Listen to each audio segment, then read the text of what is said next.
Have you ever thought, who is your worst enemy? 99% of us have an individual in life whom we hate. Well, the 1% who doesn't have this individual, we're not going to talk about them because that individual isn't probably you. Have you ever thought, why do you even hate that individual? No, right? He or she might have broken your heart or even done something bad to you. But have you ever wondered? Have you ever wondered why it still haunts you? Why you're still holding on to it? It's been months, maybe even years, but the pain didn't leave. Not because of what they did, but because of what you kept telling yourself after they did it. I'm not enough. Maybe I deserved it. I'll never trust anyone again. Why does this always happen to me? You don't need that person anymore because you took over their role perfectly. They left, but you stayed, and you kept the cycle alive in your head. You became your own punisher, your own manipulator, your own prison guard. The irony? You don't even realize it. And maybe that's the scariest part. No one else had to ruin you. They just gave you the blueprint. You did the rest on your own. They showed you how to doubt yourself once. You made it a habit. They told you you weren't enough. You started repeating it like a prayer. And now? You carry their voice in your head, but it's wearing your tone. It sounds like you now. That's how it works. At some point, the enemy doesn't have to show up anymore. You took their job. You punch yourself with thoughts, stab yourself with silence, and then ask why it still hurts. In this video, I will tell you why you might be your worst enemy and what you should do about it. Eliminate yourself. Hell no. I'm not here to give you suggestions what to do and what not to. Alright, let's get on to the video. And yeah, I request you to show support. In case the way things are going, I may have to shut down my YouTube dreams and start food deliveries. Let's begin with a concept you've probably never heard explained this way: cognitive self-mirroring. It's not a clinical term, but it should be. It describes how most people spend their lives recreating the same patterns that shaped their early emotional experiences without ever realizing it. You hate yourself not because you're broken, but because your brain has built an identity around what's familiar, not what's healthy. You probably didn't get what I am saying. Let me explain you this with an example. Imagine this. You were a kid who grew up around emotional neglect, not abuse, not violence, just silence. Invisible tension. A house where feelings were either ignored or punished. You weren't screamed at, you were just unseen. Fast forward 10 years. You now surround yourself with people who barely check in on you. You get uncomfortable when someone compliments you, and you feel safest when no one's watching. Sound familiar?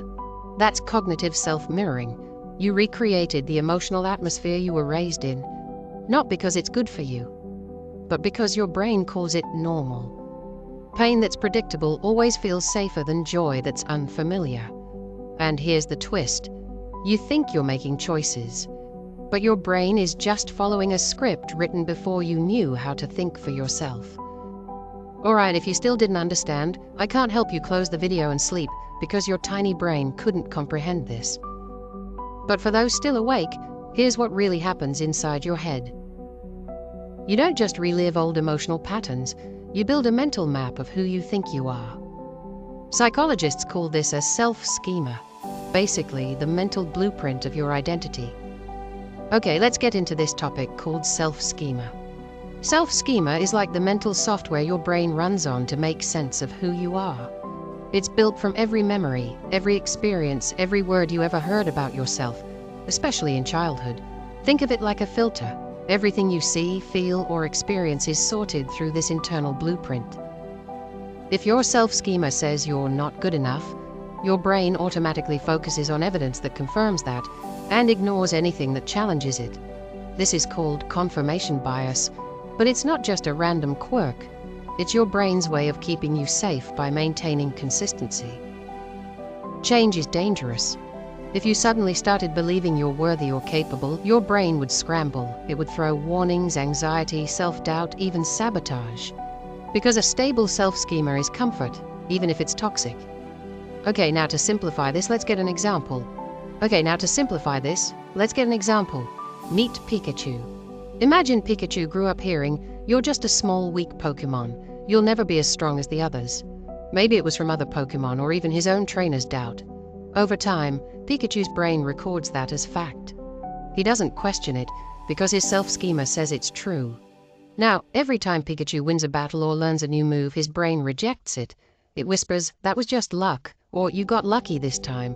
But when he loses, his brain screams, "See? You're weak. You're not good enough." That's his mental filter at work, confirming the self-schema again and again. I remember I told you I'm not going to give advices in beginning, but he'll tell you this once: how to deny your own self-schema. If you want to deny your own self-schema, the first step is brutal honesty.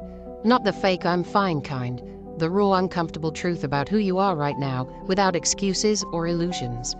Because your self-schema lives in the shadows of denial. Expose it to the light and it starts to crack. For example, Pikachu. If Pikachu wants to deny that self-schema, the small, weak Pokemon voice in his head, he'd first have to stop pretending it's not there. No more blaming losses on bad luck or weak opponents. No more dismissing every win as a fluke. He'd have to face the uncomfortable truth. Yeah, sometimes I feel small and weak, but I'm still standing here. I'm still fighting. That raw acknowledgement is the crack in the mirror. It doesn't fix anything immediately, but it stops the endless loop of denial. Alright, one last topic before this video ends. The paradox of the self-enemy is a neurological and existential imperative. Your brain, wired to reduce uncertainty and preserve homeostasis, externalizes chaos by internalizing conflict. It fractures the self into antagonistic parts, a phenomenon rooted in dissociation and compartmentalization, to maintain a fragile psychic equilibrium. Okay, I know what are you thinking. You're probably thinking that this guy just threw some fact up rods to make us feel dumber. I mean, yeah, but this thing has meaning. Believe it or not. Let me decipher this into something that you guys can understand. Your brain doesn't like confusion or feeling out of control. So when life gets messy or scary, your brain tries to handle it by splitting stuff up inside your head. It's like your brain makes little teams inside you. One part is mad at you. One part feels sad, another part just wants to run away. This split helps you keep going without falling apart.